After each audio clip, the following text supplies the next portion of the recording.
Fala pessoal, sejam muito bem-vindos e muito bem-vindas a mais um vídeo do quadro Vamos Resolver Questões. No vídeo de hoje vamos estar analisando as questões de Biologia da prova de Ciências da Natureza e Suas Tecnologias do Enem de 2020, que, embora aplicado no dia 24 de janeiro de 2021, é sim Enem 2020, visto que o ano atípico forçou esse adiamento do exame. Portanto, embora aplicado em 2021, Enem 2020. Nesse vídeo vou estar analisando 15 questões de biologia e respondendo junto a vocês. Vale salientar que este ano nós tivemos algumas questões que trouxeram esse ar interdisciplinar, contemplando dentro das questões de biologia um pouquinho de física, um pouquinho de química e vice-versa. Então não vou estar analisando as questões de física e química que trazem em sua essência um pouquinho de biologia, tá bom?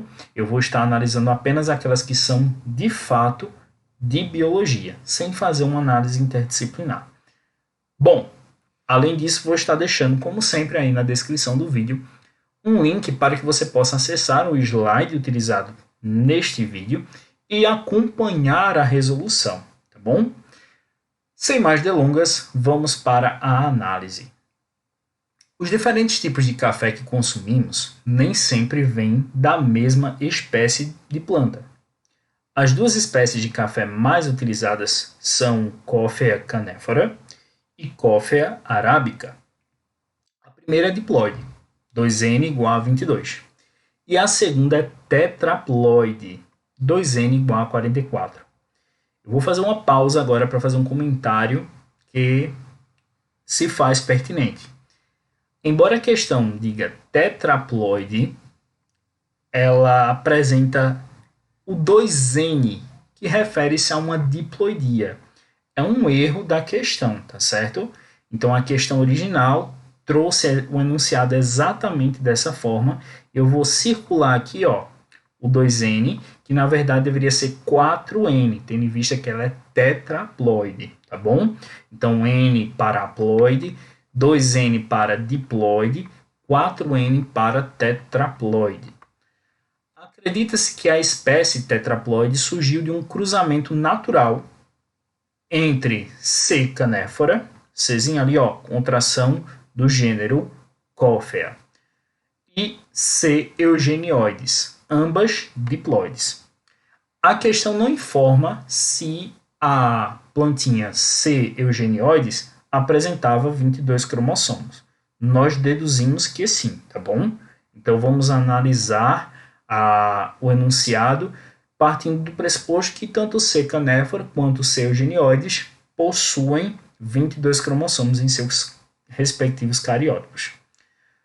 Há milhões de anos, essa união, esse cruzamento natural aconteceu, dando origem à C. arábica. De fato, as análises genéticas atuais nos cromossomos de C. arábica detectam os alelos de ambas as origens. Então, fazendo uma análise mais acurada dos cromossomos, percebemos que nós temos genes, alelos, de ambas as espécies, tanto de C. canephora quanto de C. eugenioides. A alteração cromossômica que poderia explicar o surgimento do café da espécie C. arábica é: letra A, duplicação em uma das plantas parentais antes do cruzamento. Letra B, inversão durante a meiose gamética em ambas as plantas parentais. Letra C, separação desigual na meiose gamética de uma das plantas parentais. Letra D, falha na separação durante a meiose gamética em ambas as plantas parentais. E letra E, deleções durante as primeiras mitoses zigóticas na planta descendente C. arábica. É importante salientar nesta análise que vamos fazer das questões que, em função do tempo, vamos focar apenas nas alternativas corretas. Eu farei uma análise rápida, bem sucinta das demais e mostrarei o porquê elas não estão condizentes com aquilo que a o enunciado ou a questão, a situação, problema propõe, tá certo? A princípio, tu vai ter que perceber o seguinte: estamos falando de uma planta. Plantas não realizam meiose gamética. Plantas realizam meiose espórica. Você deve ter visto algum vídeo, alguma aula sobre o ciclo de reprodução, ciclo de vida das briófitas, das pteridófitas, das gimnospermas e das angiospermas, e percebido que nenhuma delas dá origem, de fato, a gametas a partir da meiose. A partir da meiose, ela dá origem a esporos. Logo, a meiose realizada pelas plantas é uma meiose espórica e não gamética. A partir dessa ideia, dessa dica que eu estou te dando, tu poderia eliminar de cara as alternativas B, C e D, que trazem em seu contexto a meiose gamética como sendo aquela que fora realizada pelas plantas. Sacou? Então tu descarta B, C e D, por quê? Porque ambas, aliás, as três, estão inferindo que a meiose das plantas é gamética. E nós sabemos que ela é espórica. Por fim, tu fica ali, ó, entre A e E. Mas na letra E, nós temos a palavrinha-chave deleção. As deleções. O que é deleção? É deletar, é retirar, é excluir. Logo, eu parto do pressuposto que eu estou perdendo material genético e não ganhando, que é, de fato, o cerne da questão. A C. arábica, ela possui 44 cromossomos, o dobro das demais. Logo, ela está aumentando, ela está duplicando. Então, a gente fica aí com a letra, o quê? Letra A. Tá bom? Partindo para a próxima questão, nós temos o seguinte texto. Instituições acadêmicas e de pesquisa no mundo estão inserindo genes em genomas de plantas que possam codificar produtos de interesse farmacológico. No Brasil, está sendo desenvolvida uma variedade de soja com um viricida ou microbicida capaz de prevenir a contaminação pelo vírus causador da AIDS. Essa leguminosa está sendo induzida a produzir a enzima cianovirina N, que tem eficiência comprovada contra o vírus. A técnica para gerar essa leguminosa é um exemplo de hibridismo, transgenia, conjugação, terapia gênica ou melhoramento genético. Vamos analisar o enunciado para que você compreenda o que de fato a situação, problema, quer que você aponte. Percebam que quando realizamos a primeira leitura, podemos constatar que estão inserindo genes. Preste bastante atenção, estão inserindo genes no genoma de plantas para obter essa variação de soja que tenha ali a receita da cianovirina N, que é uma substância, uma enzima que tem um efeito comprovado contra o vírus da AIDS. E a frase, ou melhor dizendo, a porção do enunciado que vai te induzir à resposta correta é essa aqui. Induzida a produzir a enzima cianovirina N. Se ela está sendo induzida a produzir, quer dizer que não foi de uma forma natural. Foi através da inserção do gene. Foi através de um processo de inserção de um gene exógeno, ou seja, de fora, de uma outra espécie, na soja. Para quê? Para que o vegetal pudesse ser capaz de produzir a enzima em questão, que confere a ele a possibilidade de proteger-se, a proteção ao vírus. Logo, nós temos a alternativa B como sendo a mais correta. Afinal de contas, essa descrição é da transgenia. Quando nós inserimos um gene exógeno, um alelo exógeno, em um dado organismo, nós estamos realizando uma modificação no seu material genético mediante uma transgenia, tá bom? Então a gente fica com a letra B. A terceira questão que vamos analisar traz um elemento gráfico que vai ser muito importante. E eu confesso que, a princípio, ela me assustou um pouquinho.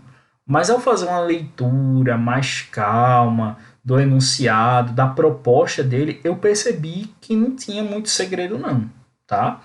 Vamos analisar e você vê se concorda ou discorda comigo. Pesquisadores coletam amostras de água de um rio em pontos diferentes, distantes alguns quilômetros um do outro. Ao longo do rio, há locais de águas limpas, como também locais que recebem descarga de esgoto de área urbana, e locais onde há decomposição ativa com ausência de peixes.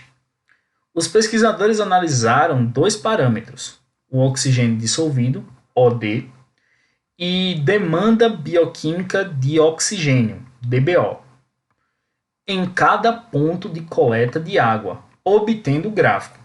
Nós temos ali o gráfico. Então, temos o OD e o DBO representados ali na vertical, e na horizontal nós temos os pontos de amostragem. O OD é proveniente da atmosfera e da fotossíntese que ocorre no curso d'água, e sua concentração é função das variáveis físicas, químicas e bioquímicas locais. Lembrando que é o oxigênio dissolvido. Logo, o oxigênio atmosférico e proveniente da fotossíntese vão estar definindo o valor do OD.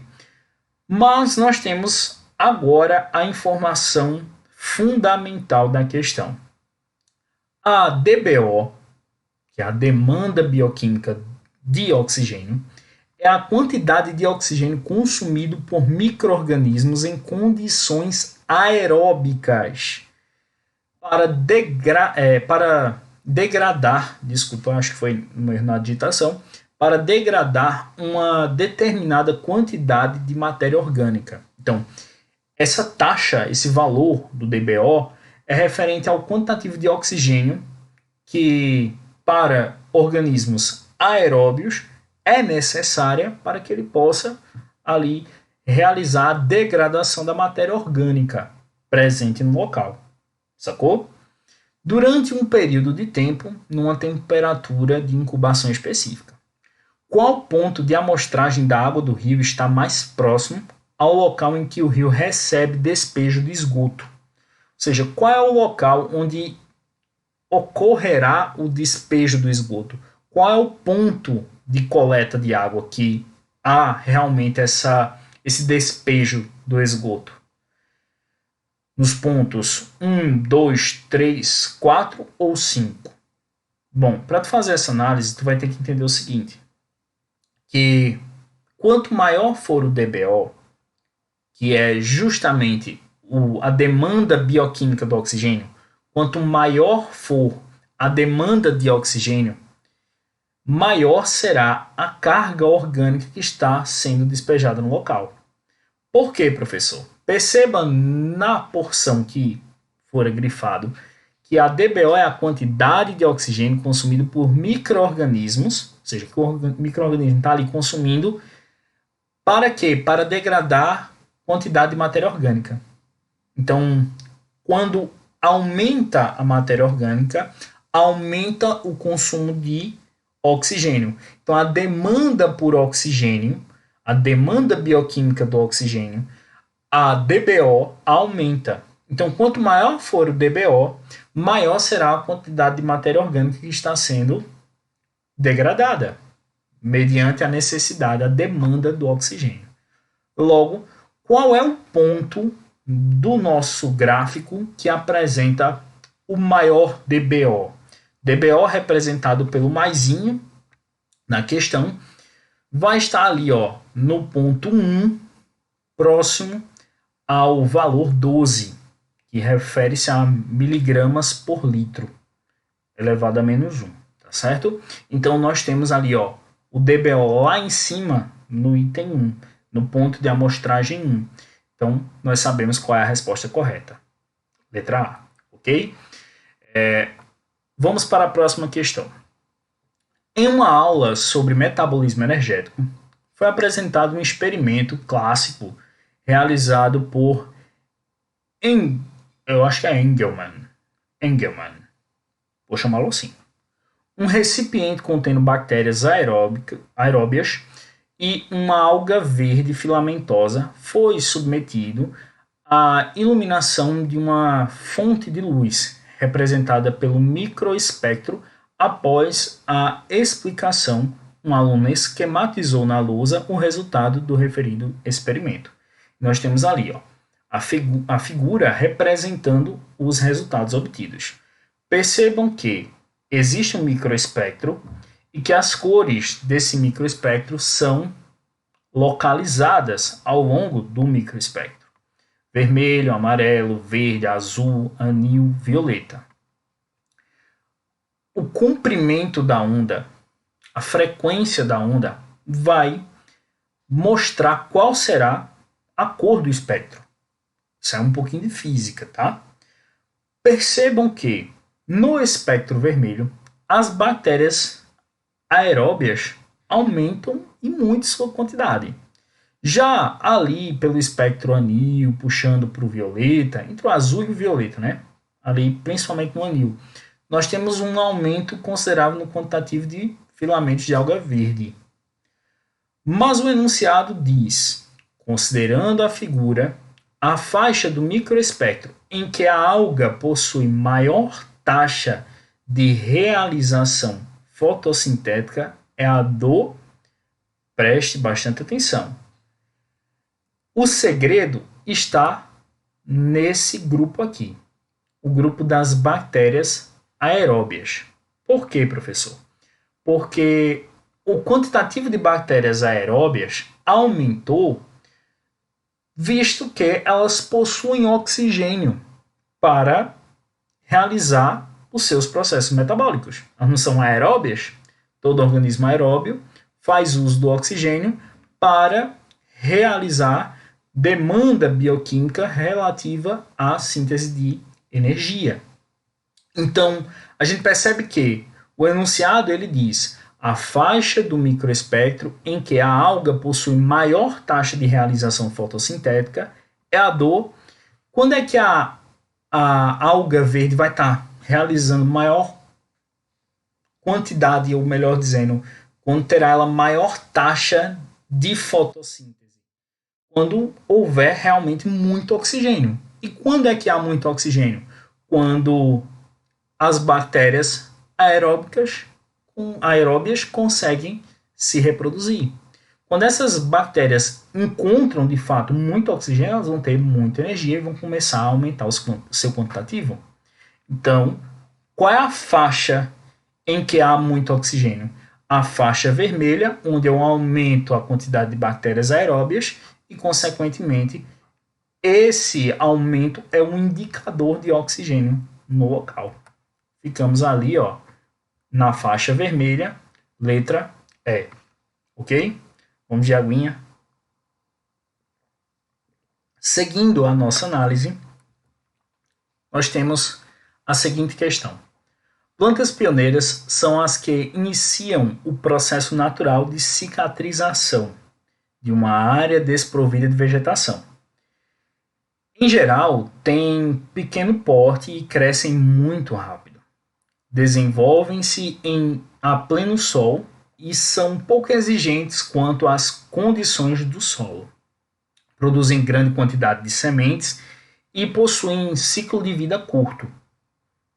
Essas plantas são importantes em um projeto de restauração ambiental, pois promovem no solo, letra A, aumento da incidência de luz solar, letra B, diminuição da absorção de água, letra C, estabilização da umidade, letra D, elevação da umidade, letra E, liberação de oxigênio.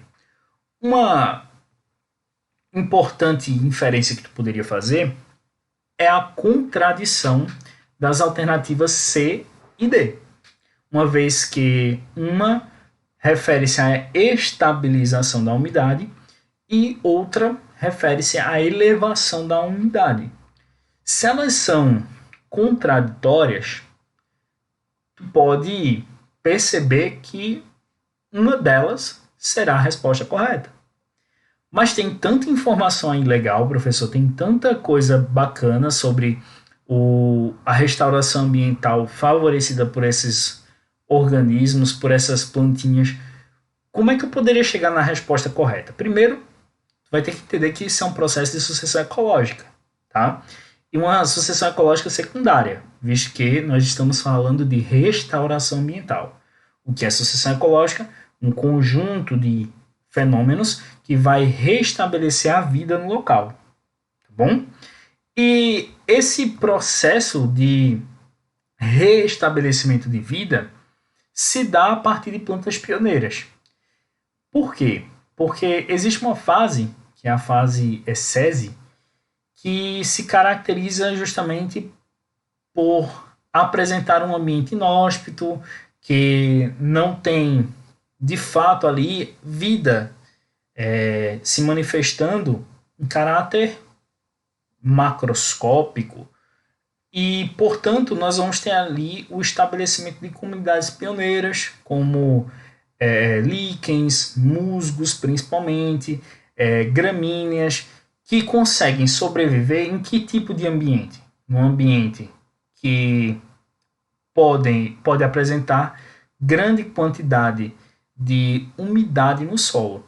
Então a gente vê que nessa situação de restabelecimento, de restauração ambiental, nós temos essas espécies diminuindo a temperatura, aumentando inclusive a quantidade de matéria orgânica no solo e também realizando uma certa estabilização na umidade. Logo, a gente fica com a letra C.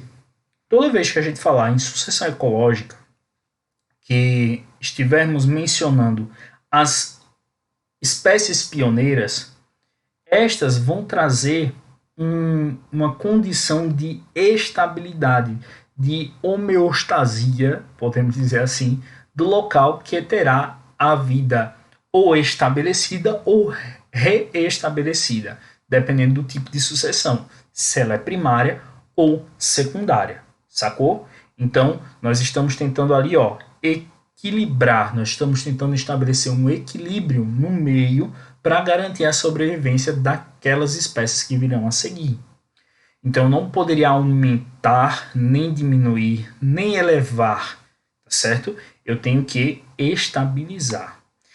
Logo, você deve também ficar atento às alternativas que são antagônicas, certo? Que se opõem, que se contradizem.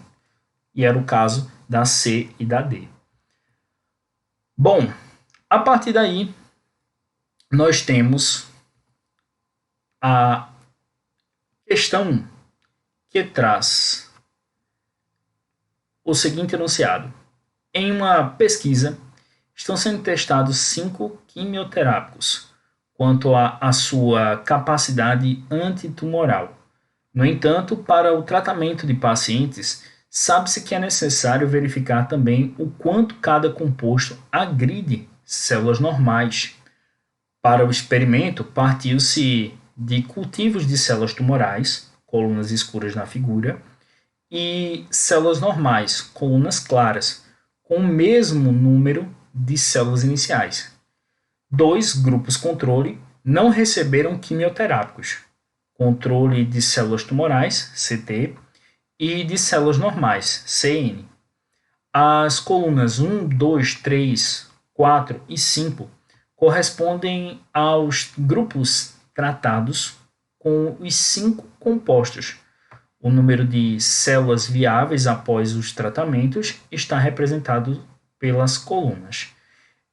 Deixa eu buscar aqui a figura. Aqui, desculpem. Acabei inserindo a figura depois. Percebam que nós temos uma questão que nos apresenta o teste de 5 quimioterápicos. Os quimioterápicos vão agir contra as células tumorais e vão agir também permitindo que as células normais restabeleçam seu quantitativo e voltem a contribuir para o organismo, sacou? Então, o medicamento que eu vou utilizar deverá diminuir o quantitativo de células tumorais, contudo, terá de garantir que haja o surgimento de células normais que, consequentemente, poderão fazer com que o organismo volte ao seu estágio inicial antes do tumor, né? Antes do processo agressivo dessas células tumorais. Qual quimioterápico deve ser escolhido para tratamento desse tipo de tumor? O quimioterápico que diminui as células tumorais e, consequentemente, permite que as células normais voltem a existir. Percebam que ali onde temos CT, temos o valor de células tumorais, o quantitativo de células tumorais por milhão que existem no organismo que não recebeu o quimioterápico, no tecido que não recebeu o quimioterápico, os quimioterápicos. Já ali, em CN, nós temos o valor de células normais que surgiam nesse mesmo tecido, nesse mesmo indivíduo, sem a utilização dos quimioterápicos. O quimioterápico 1 diminui ali o quantitativo de células tumorais, mas mantém o mesmo quantitativo de células normais. E ainda assim, as células tumorais estão em maior valor que as células normais. O 2 diminui bastante as células tumorais e cresce consideravelmente o quantitativo de células normais. Beleza? O 3 diminui muito o quantitativo de células tumorais. E aí é que mora o perigo. Porque muita gente, fazendo análise apenas das células tumorais, perceberia que o medicamento quimioterápico de número 3 diminui muito o quantitativo de células tumorais e, consequentemente, aquela ideia de esse é o medicamento que melhor funciona, que melhor atende a necessidade de dizimar as células tumorais. Contudo, nós temos que perceber também que não é apenas esse o intuito do medicamento, mas também o aumento no quantitativo de células normais.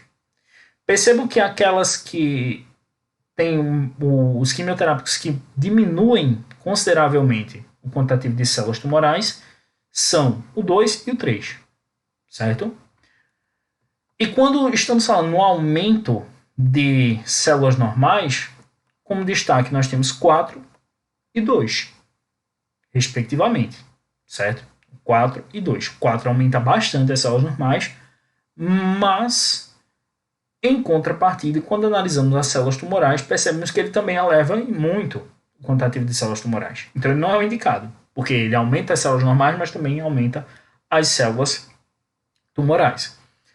O medicamento de número 3 também não seria o ideal. Por quê? Porque ele diminui bastante as células tumorais, mas em compensação ele também diminui as células normais.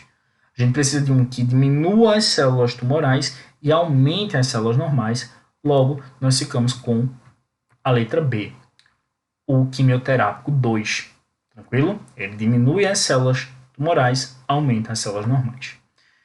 O exame parasitológico de fezes é utilizado para detectar ovos de parasitos. Nunca vou cansar de dizer que o termo correto é parasito e não parasita. Um dos métodos utilizados, denominado de centrífugo-flutuação, considera a densidade dos ovos em relação a uma solução de densidade 1,15 gramas por mililitro, elevado a menos 1. Assim, Ovos que flutuam na superfície dessa solução são detectados. Os dados de densidade dos ovos de alguns parasitos estão apresentados na tabela. Nós temos ali a tabela, parasito, densidade. Ancylostoma 1,06, Ascaris lumbricoides 1,11, Ascaris sum 1,13, Schistosoma mansoni 1,18, Taenia saginata 1,30. Considerando-se a densidade dos ovos e da solução, ovos de quais parasitos podem ser detectados por esse método? Lembre-se, todo aquele que possuir densidade menor, a solução acabará flutuando. Veja como é simples, tá? Eu acho que existe um medo muito grande dessa avaliação e às vezes a gente deixa passar despercebido alguns detalhes que são de fundamental importância.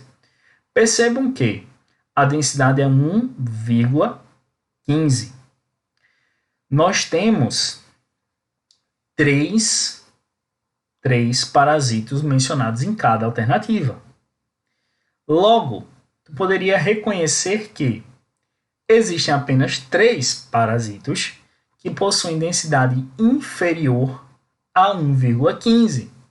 Logo, estes teriam seus ovos flutuando, os ovos desses parasitas iriam flutuar na solução em questão frente à sua densidade e, consequentemente, seriam detectados. Porque se você adiciona a solução e vê que eles flutuam, você poderá fazer uma análise mais acurada desses parasitos, desses ovos de parasitos. E, a partir dessa pequena análise da solução em função da densidade de cada parasito, percebemos que o Ancylostoma, o Ascaris lumbricoides e o Ascaris sum são aqueles que possuem a densidade com um valor menor da solução e, consequentemente, eles flutuariam. Letra C. Ancylostoma, Ascaris lumbricoides e Ascaris sum. Em seguida, nós temos uma questão que traz o sistema ABO, mas também traz um conteúdo pouco abordado nos exames de anos anteriores, que é a famosa genética de população, o binômio Hardy-Weinberg, princípio Hardy-Weinberg, como tu queira chamar. Eu achei uma questão bem legal, contudo, demandava uma atenção, um foco maior teu na hora de resolvê-la. Vamos partir para uma leitura e, posteriormente, vou fazendo os cálculos aqui paulatinamente junto a vocês, tá bom? Uma população encontra-se em equilíbrio genético quanto ao sistema BO, em que 25% dos indivíduos pertencem ao grupo O. Vai anotando as informações, tá? 25% dos indivíduos pertencem ao grupo O e 16% ao grupo A homozigotos. Vale salientar que são os homozigotos. Considerando que P é igual à frequência de isão A, o alelo responsável por determinar a presença do antígeno A no sangue, nas hemácias, nos eritrócitos, Q igual à frequência de isão B, e R igual à frequência de izinho, espera-se encontrar a porcentagem de doadores compatíveis para alguém do grupo B. Nessa população deve ser de... Vamos lá. Nós temos ali um quadro que nos traz uma informação bacana e, inclusive, que merece uma atenção nossa porque existe um errinho, tá? O grupo A, quem tem sangue do tipo A, pode ter 2 tipos de genótipos, isão A, ou ainda isão A, izinho. E as frequências para determinar cada genótipo desse serão dadas por P ao quadrado mais 2PR. O que significa isso, professor? Ao fazer uma análise das frequências do alelo na população, ou seja, o quantitativo de vezes que aquele alelo aparece na população de forma bem simples para definir, nós percebemos que, se pegarmos a frequência do alelo isão A, que é determinada pela letra P, e elevarmos ao quadrado, nós teremos a frequência do genótipo isão A, ok? Se multiplicarmos por 2 a frequência do isão A, multiplicada também pela frequência do izinho, nós teremos o valor referente à frequência do genótipo isão A, izinho. Ao fazer a análise dos genótipos e das frequências do grupo B, a gente percebe o seguinte, que é uma pequena repetição. Ali, ó, nas frequências tem 2PR, mas ali é 2QR, porque Q é a frequência de isão B, tá bom? Então, é um errinho que está ali apresentado na tabela trazida pela questão. Então, a frequência correta seria 2QR, 2QR, tá bom? Nós temos ali os valores, tudo bem. Isso vai ser importante para a gente mais para frente. Como nós vamos identificar qual é a alternativa correta? Eu vou fazer bem devagarzinho para tu entender junto a mim, tá bom? Primeiro, quem é capaz de doar para o grupo B? Eu quero saber a porcentagem de doadores compatíveis com B. Tu vai lembrar da musiquinha que eu tenho aqui no canal. Eu sei que A doa pra, enquanto B é com seu pá. Ou seja, A recebe de A, doa para A, B recebe de B, doa para B. Sacou? Então ele recebe de B, seja isão B ou isão B, izinho. Beleza? Ambos se odeiam, posso ver, do outro não vão receber. A não pode doar para B, B não pode doar para A. Sacou? O O já chega para arrasar, para todos ele vai doar. Ou seja, todos vão receber de O. Então, eu posso dizer que B recebe de B, seja isão B ou isão Bzinho, e recebe de O. Beleza? Então, nós vamos buscar os valores referentes à frequência de isão B, isão B, izinho e izinho. Mas a gente já tem, professor, izinho. Beleza, isso vai ser muito importante. Vamos para os cálculos? Vamos anotar as informações que nós temos que saber? A primeira é essa aqui. P mais Q mais R tem que ser igual a 1. Certo? P mais Q mais R tem que ser igual a 1. Anote isso aí. Vai acompanhando aqui junto comigo. E temos essa aqui, que é mais complicadinha. Alguns poderiam resumir o binômio como sendo, aliás, é o trinômio nesse caso, P mais Q mais R, entre parênteses, elevado a 2. E aí nós teremos P ao quadrado mais Q ao quadrado mais R ao quadrado mais 2PR, olha a correção que eu fiz na tabela, tá? Mais 2QR, sacou onde é que estava o erro ali? Mais 2PQ igual a 1. E a partir dessas formulinhas que tu tinha que saber previamente, a gente vai partir para a análise. A frequência de isão A já foi dada, porque ele disse ali, ó, e 16% ao grupo A homozigotos. Então, isão A igual a 16% ou 0,16.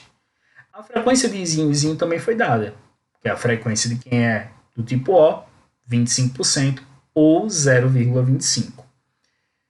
A partir daí, nós percebemos que a frequência de isão A, se é isão A vezes isão A, bom, é isão A ao quadrado, não é? Então, a frequência de isão A é igual à frequência de isão A ao quadrado. Tranquilo? Até aí tudo bem? A partir disso, nós sabemos que podemos conseguir o valor da frequência de isão A realizando a inversão da potência. Logo, nós temos ali a frequência de isão A como sendo a raiz quadrada de 0,16. Ou seja, a frequência do isão A, do alelo isão A, é 0,4 ou 40%. Significa dizer que 40% da população que estamos analisando terá o gene, terá o alelo isão A. certo? Então, 40% da população terá ISOM A, seja em dose dupla, seja em dose única, mas vai ter. A frequência de Izinho é igual à frequência de Izinho ao quadrado, mesmo esquema. Logo, a gente vai tirar a raiz quadrada de 0,25, que vai dar 0,5 ou 50%. E aí tu lembra que a gente tem ali a fórmula P mais Q mais R igual a 1? Isso vai ser muito importante já já. Nós estamos procurando a frequência de ISOM B, que é o indivíduo que é B homozigoto. Nós estamos procurando a frequência de B dada por ISOM B Izinho, que é o heterozigoto. E nós estamos procurando uma frequência que já está presente no enunciado, que é a frequência de Izinho, a frequência de O. Tá bom? A partir daí eu vou apagar as fórmulas para que nós possamos ter mais espaço para os cálculos. A frequência de ISOM B vai ser igual a 1, lembra? P mais Q mais R igual a 1. Então a frequência de ISOM B, que é a mesma coisa que Q, vai ser dada por 1 menos a frequência de ISOM A somada à frequência de Izinho.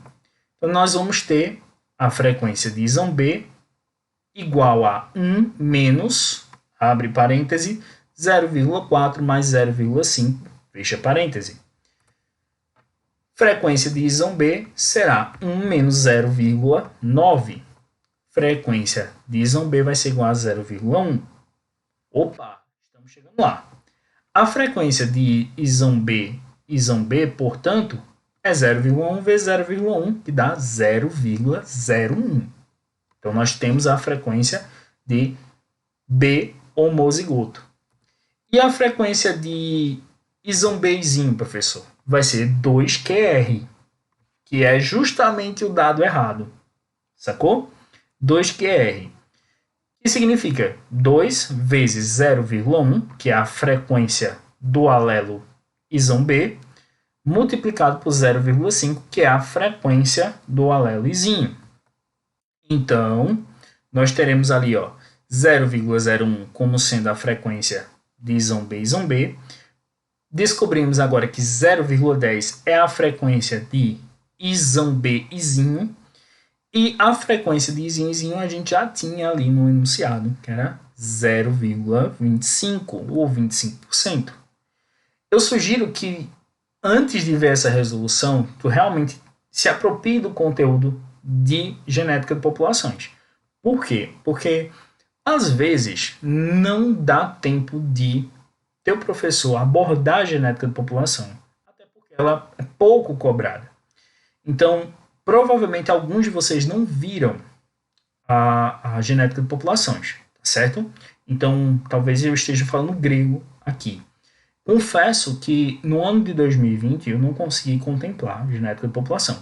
Em anos anteriores eu conseguia chegar nesse conteúdo, mas aqui realmente eu não pude contemplar nas minhas turmas de ensino médio, tá bom?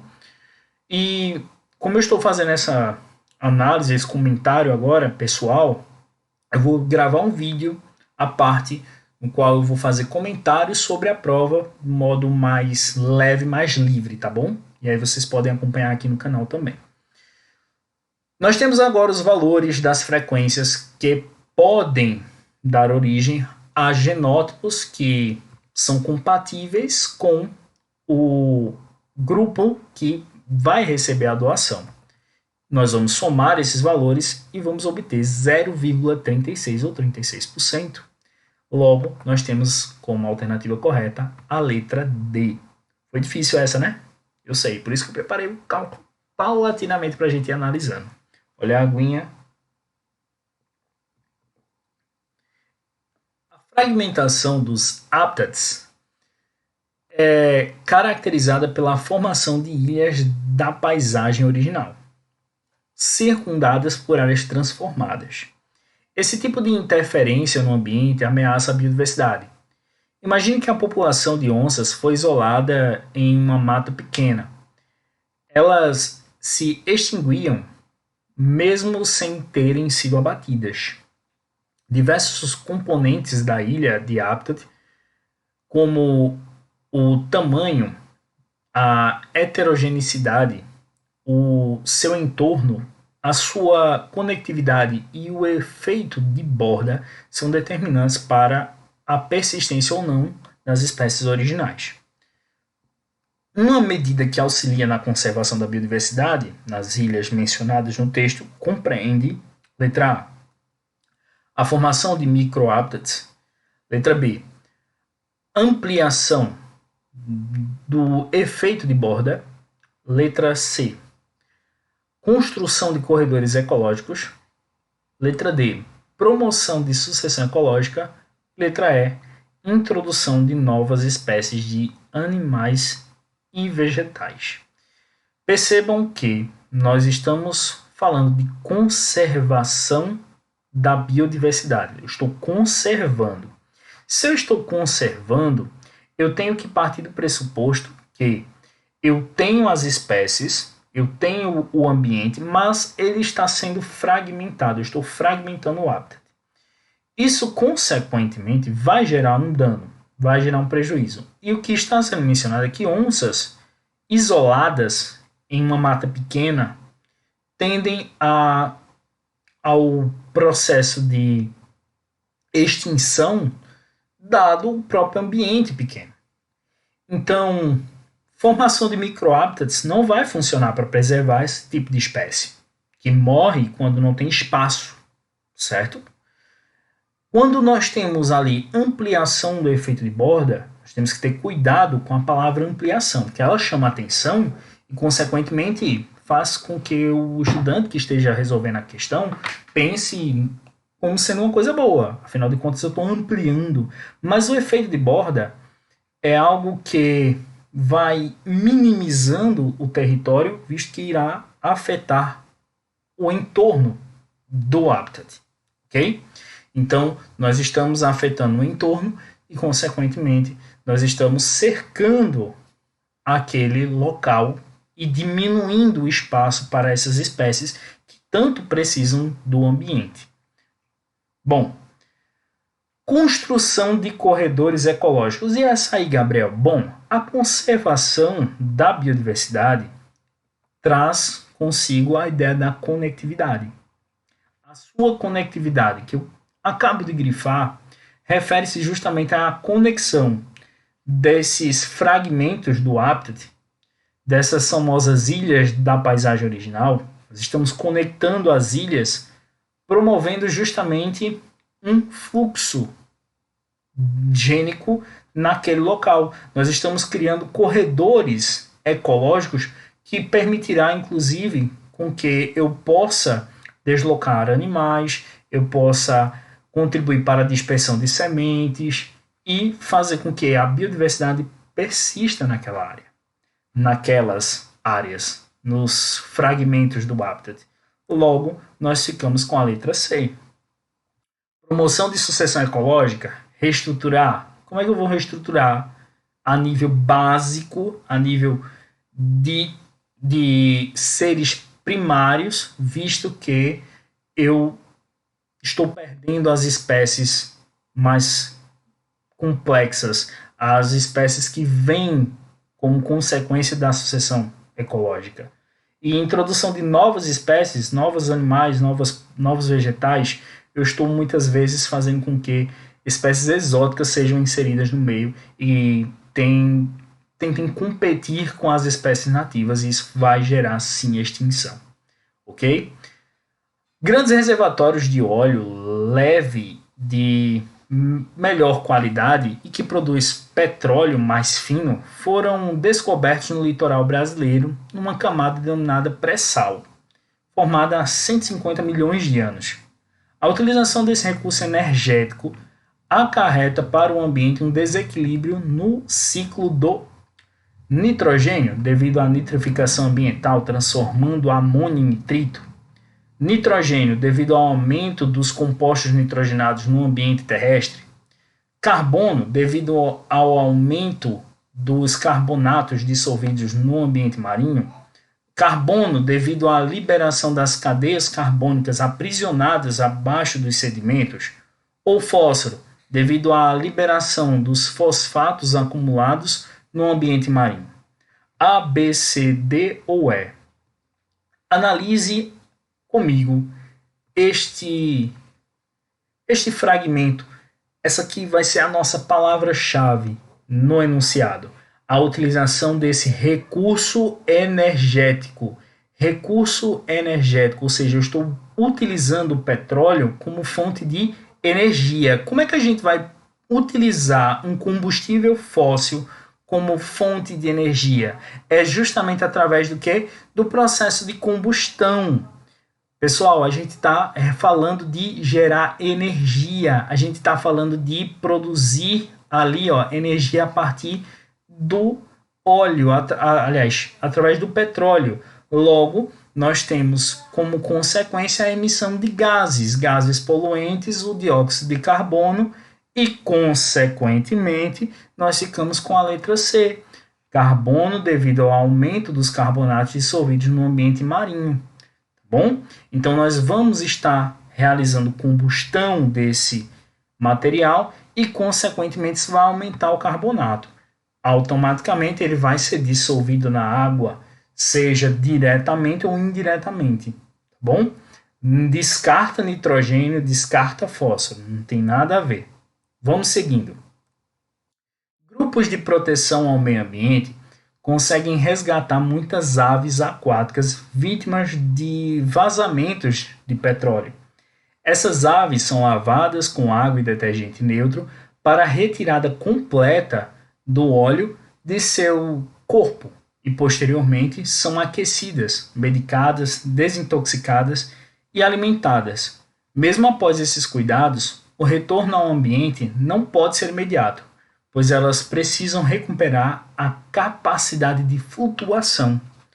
Para flutuar, essas aves precisam: letra A, recuperar o tônus muscular. Letra B, restaurar a massa corporal. Letra C, substituir as penas danificadas. Letra D, restabelecer a capacidade homeotérmica. Ou letra E, refazer a camada de cera impermeabilizante das penas. O processo de flutuabilidade das aves depende de algumas características. A gente sabe disso. Lá nas aulinhas de zoologia, com certeza, o professor de vocês mencionou que os ossos leves e ocos das aves fazem com que ela possa voar e, inclusive, flutuar na água em algumas espécies, claro. Essa característica permite a flutuabilidade na água. Há também a existência dos sacos aéreos e dos pulmões grandes, que vão diminuir a densidade daquela ave e, consequentemente, essa densidade, quando diminuída em relação à água, vai garantir a flutuabilidade.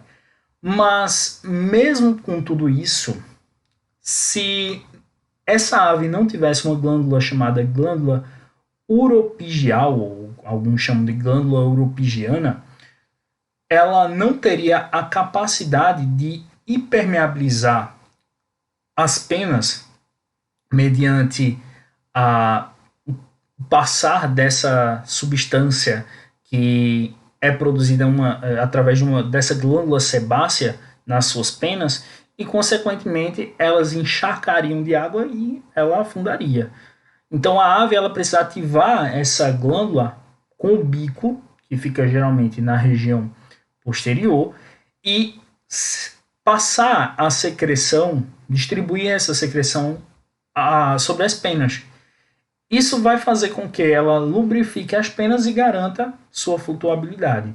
Então, eu tenho uma cera sendo produzida e sendo passada sobre as penas para garantir que essas penas não encharquem de água. E uma vez que ela foi lavada com água, com detergente neutro, foi retirado todo esse óleo das suas penas, eu preciso dar um tempo para que essa ave recupere a possibilidade de fazer a camada de cera que impermeabiliza suas penas. Ficamos aí com a letra E, ok? Em seguida, nós temos mais uma questão de zoologia dos invertebrados, trazendo o filo artrópoda como foco da questão. Aranhas, escorpiões e ácaros são representantes da classe dos aracnídeos. Esses animais são terrestres, em sua grande maioria, e ocupam os mais variados hábitats, tais como montanhas altas, pântanos, desertos e solos arenosos. Podem ter sido os primeiros representantes do filo artrópoda a habitar a terra seca. A característica que justifica o sucesso adaptativo desse grupo na ocupação do ambiente terrestre é a presença de...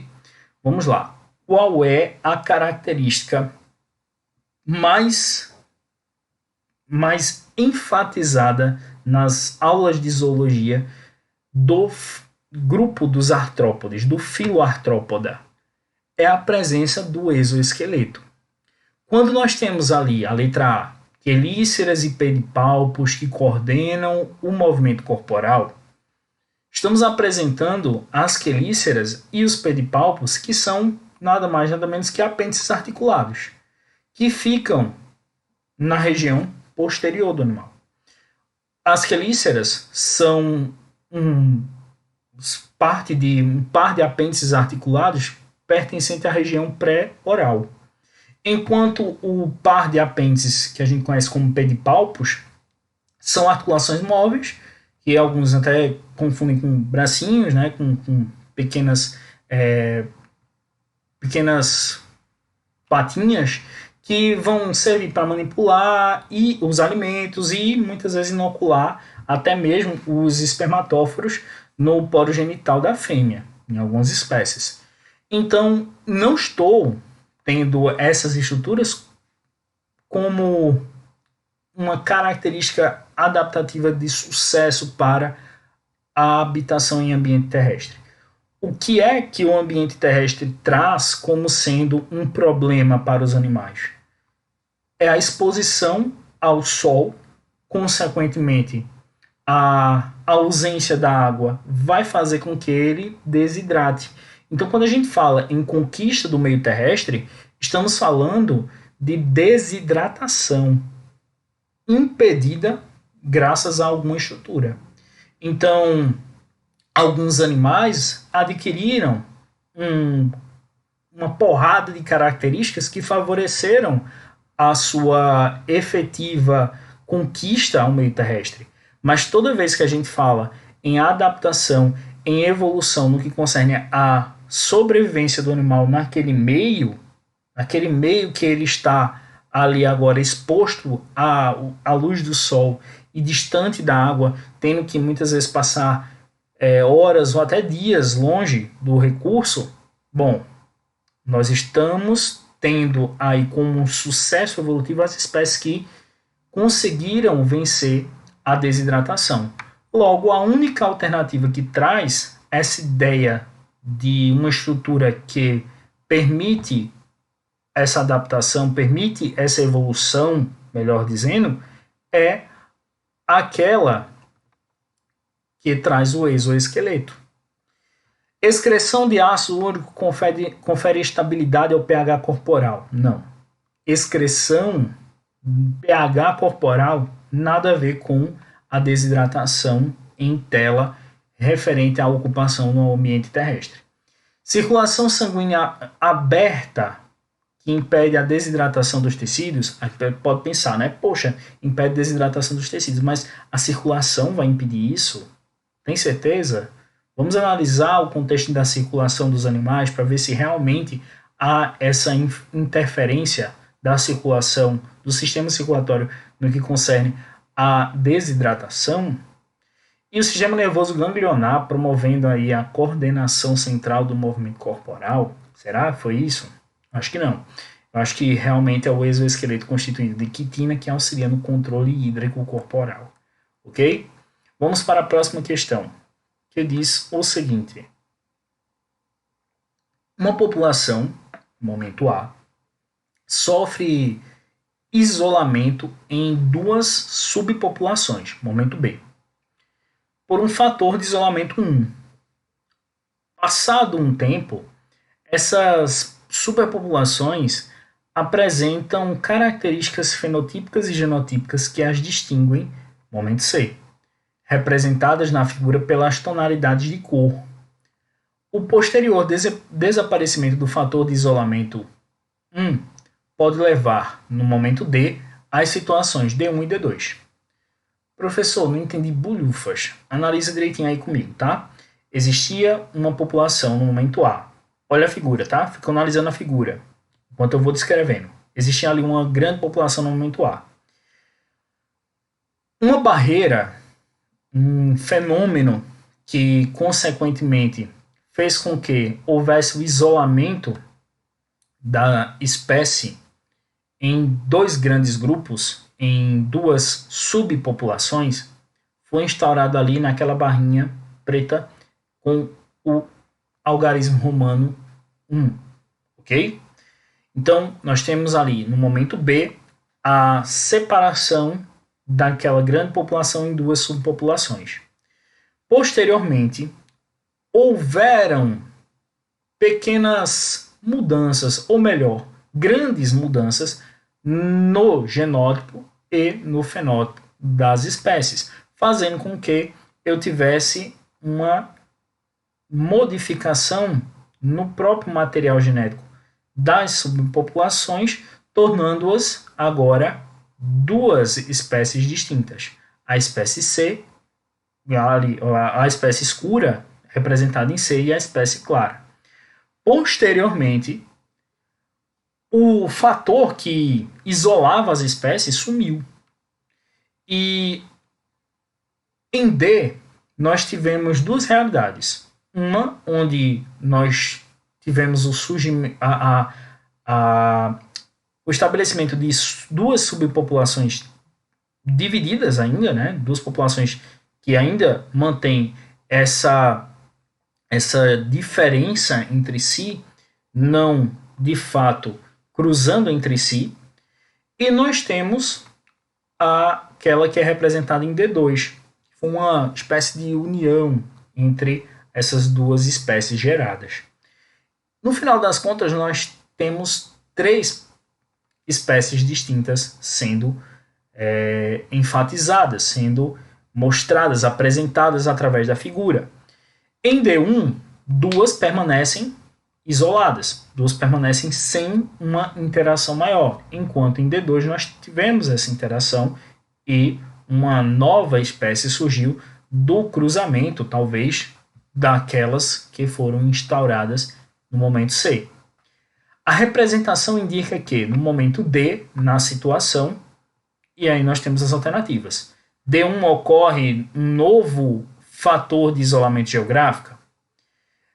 D1 existe uma única população distribuída em gradiente, que na situação D1 ocorrem duas populações separadas por isolamento reprodutivo, que em D2 coexistem duas populações com características fenotípicas distintas, ou ainda em D2 foram preservadas as mesmas características fenotípicas da população original A.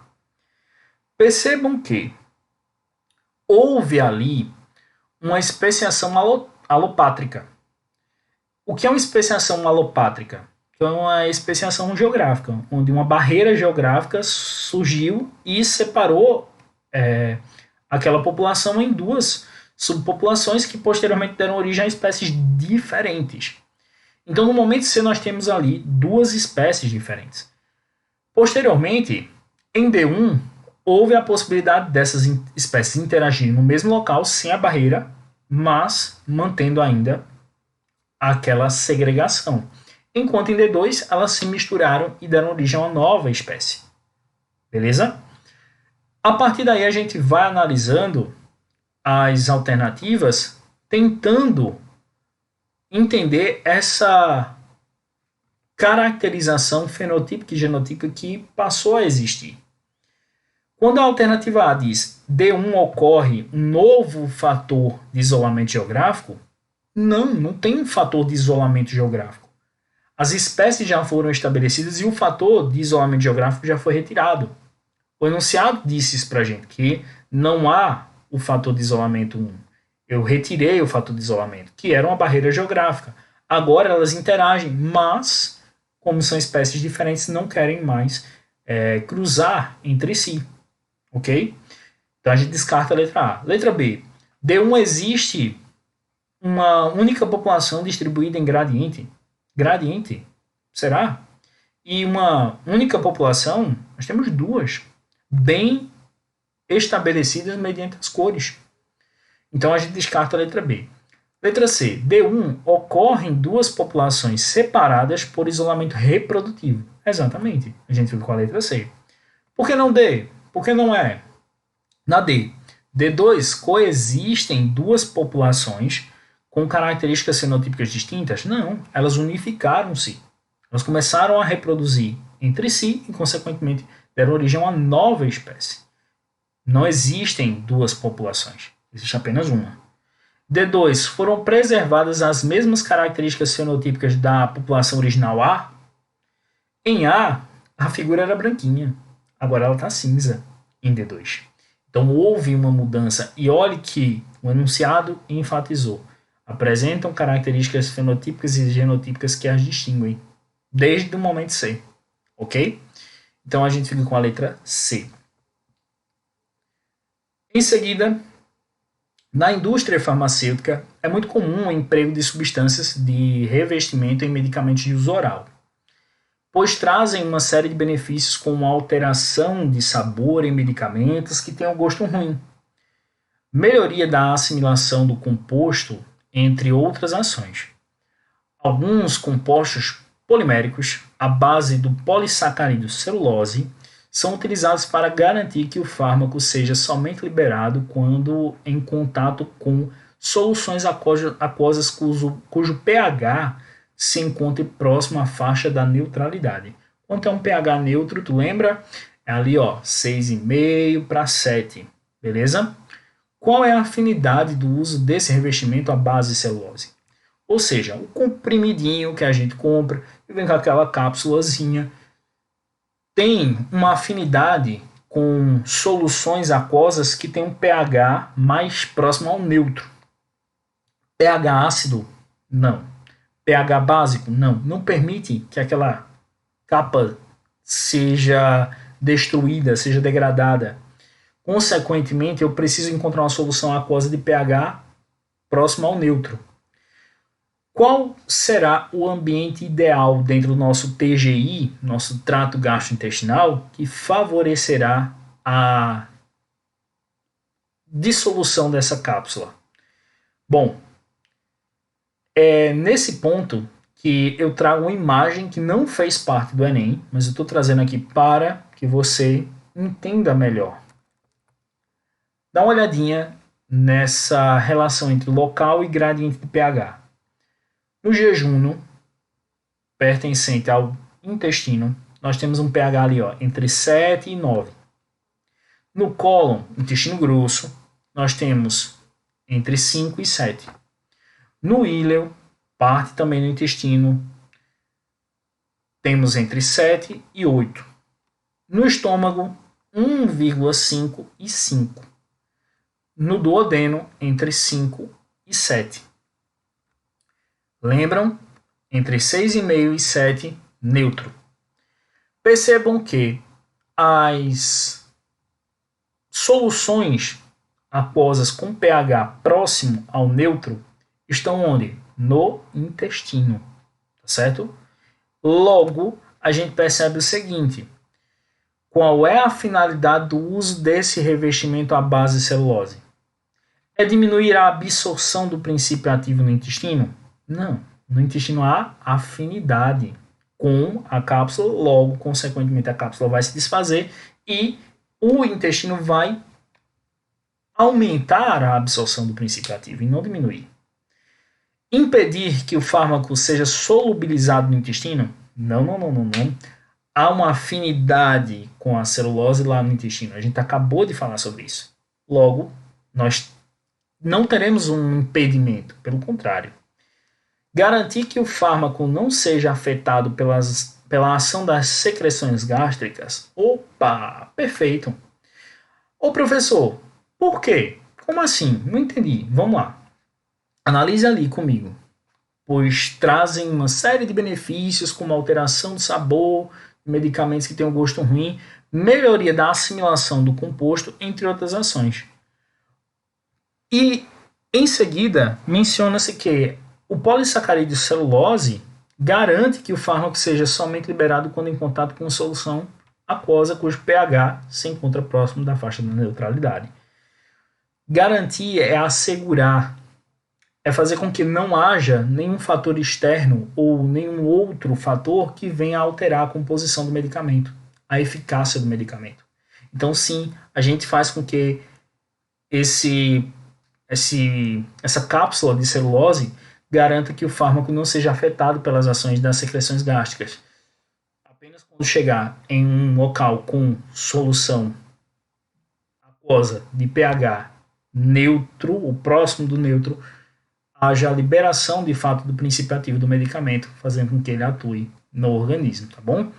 Permite a liberação do princípio ativo pela ação das amilases salivares? Não. Não tem nada a ver com a amilase salivar, e sim com o meio. Não é a enzima que vai atuar, e sim o meio, tá bom? Tu poderia saber, através da enzima, inclusive, por quê? A amilase salivar, encontrada onde? Na boca e lá no intestino. O intestino tem condições que garantem a ativação dessa enzima, tá bom? Facilitar a liberação do fármaco pela ação dos sais biliares sobre o revestimento. Sal biliar não é contra, né, não atua em lipídios. Será que é no amido? Na celulose? Perdão. Não. Bom, em seguida nós temos a questão que traz o seguinte texto. A enorme quantidade de resíduos gerados pelo consumo crescente da sociedade traz para a humanidade uma preocupação socioambiental, em especial pela quantidade de lixo produzido. Além da reciclagem e do reuso, pode-se melhorar ainda mais a qualidade de vida substituindo polímeros convencionais por polímeros biodegradáveis. A palavra-chave está aí, ó, biodegradável. Sacou? Biodegradável. Não esquece isso. Esses polímeros têm grandes vantagens socioambientais em relação aos convencionais, porque não são tóxicos. É por isso que são biodegradáveis, porque não são tóxicos? Acho que não. Não precisam ser reciclados? Eu também acho que não. Não causam poluição ambiental quando descartados? E aí? Eu acho que não. São degradados em um tempo bastante menor que os convencionais? Aí sim. A letra D é a correta. Apresentam propriedades mecânicas semelhantes aos convencionais? Não. Professor, mas tem algumas dessas que são parcialmente verdades sobre material biodegradável. Eu sei. Mas qual é a vantagem dele ser biodegradável? Não é ele ser degradado facilmente no meio ambiente? De modo que não haja poluição, não haja necessidade de reciclagem, que não haja poluição ambiental quando descartados, que eles consigam ser biodegradados. Por que que eles são biodegradados? Porque eles têm um tempo menor de degradação frente aos convencionais, ok? Então ali, ó, a base era polímeros biodegradáveis. Bom, galera, eu espero que vocês tenham curtido essa nossa aula de resolução de questões, esse nosso vídeo do Vamos Resolver Questões. É um vídeo que eu realmente estava ansioso para produzir. Com certeza eu deixei algo passar, com certeza eu não mencionei tudo o que eu deveria sobre as questões, contudo o tempo é curto e muitas são as informações a serem apresentadas. Portanto, se eu deixei a desejar, se eu não cumprir com o meu papel, deixem aqui nos comentários complementando. Vamos fazer um fórum, né? Os comentários como um fórum das questões do nosso vídeo, da nossa resolução, tá certo? Em seguida eu vou gravar um vídeo fazendo um comentário das questões para que vocês possam compreendê-las melhor.